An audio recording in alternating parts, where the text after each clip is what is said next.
Shalom teman-teman, sebelum kita mendengarkan firman Tuhan, kita berdoa. Tuhan Yesus yang baik, Engkau sangat mengasihi kami, dan Engkau masih menyertai kami sampai saat ini. Itu semua karena anugerah-Mu. Tuhan Yesus yang baik, saat ini kami mendengarkan firman-Mu. Mari Engkau berikan kami hikmat, agar kami bisa memahami, dan kami bisa menerapkan dalam kehidupan kami sehari-hari. Di dalam nama Tuhan Yesus, kami siap dengarkan firman-Mu. Amin. Shalom teman-teman. Nah teman-teman, apakah teman-teman ingin melayani Tuhan? Nah semua kita pasti ingin ya melayani Tuhan. Tapi terkadang kita bingung bagaimana caranya ya. Dan apakah kita bisa? Nah hari ini kita mau belajar bersama-sama bagaimana kita melayani Tuhan dari seorang tokoh yang bernama Dorcas. Nah firman Tuhan kita hari ini terambil dari Kisah Para Rasul 9 ayat 36 sampai 43. Sekarang kita membaca ayat hafalan kita hari ini. 1, 2, 3. Layanilah seorang akan yang lain oleh kasih. Galatia 5 ayat 13b. Nah teman-teman, di sebuah kota bernama Yope, ada seorang perempuan yang bernama Dorcas. Nah perempuan itu banyak sekali berbuat baik, dan dia memberikan sedekah kepada orang. Tetapi pada waktu itu ia sakit lalu meninggal. Nah, dan setelah dimandikan mayatnya dan dibaringkan di ruangan atas, semua janda datang berdiri dekatnya dan menangis.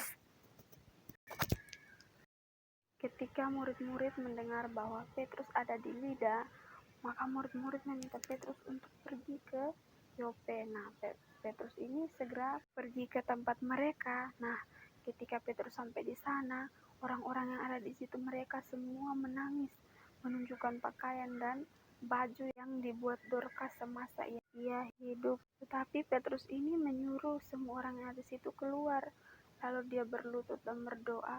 Kemudian dia berpaling ke mayat itu dan berkata, "Tabita, bangkitlah." Lalu Tabita membuka matanya, dan ketika dia melihat Petrus, dia bangun lalu duduk. Terus memegang tangannya. Kemudian dia memanggil orang-orang kudus beserta janda-janda itu. Lalu Petrus ini menunjukkan kepada mereka bahwa Dorcas ini hidup kembali. Nah, kakak punya seorang teman namanya Yosua. Nah, setelah dia mendengar cerita Dorcas, dia tahu bahwa apa yang terjadi pada Dorcas adalah mujizat. Dorcas yang sudah mati dihidupkan kembali oleh Tuhan. Nah, Yosua ini punya banyak sekali cita-cita. Dia ingin menjadi tentara, jadi dokter, jadi koki, dan jadi olahragawan. Tetapi, jadi apapun itu nanti, Yosua ingin tetap menjadi anak yang baik, menjaga kesaksian hidup di depan semua orang seperti Dorcas. Teman-teman, berbuat baik tidak harus menunggu sampai besar, tapi dimulai dari sekarang. Nah, yang walaupun Yosua masih kecil, Yosua belajar untuk tetap menjadi anak yang baik. Nah teman-teman, berbuat baik memang tidak membuat kita untuk masuk surga, tetapi dengan berbuat baik kita bisa membuat orang lain mengenal Yesus. Yosua ingin menjadi saksi Kristus dengan berbuat baik. Sekarang teman-teman tahu ya, dengan berbuat baik, orang lain bisa melihat Tuhan Yesus dalam hidup kita, dan mereka menjadi percaya kepada Tuhan Yesus. Kita berdoa, Tuhan Yesus yang baik, kami bersyukur atas firman-Mu hari ini yang sudah sangat memberkati dan meneguhkan kami hari ini. Ajarlah kami untuk mengerti bahwa potensi yang kami miliki harus digunakan untuk melayani dan menjadi saksi Kristus dimanapun kami berada. Di dalam nama Tuhan Yesus, kami juga menyerahkan seluruh totalitas hidup kami.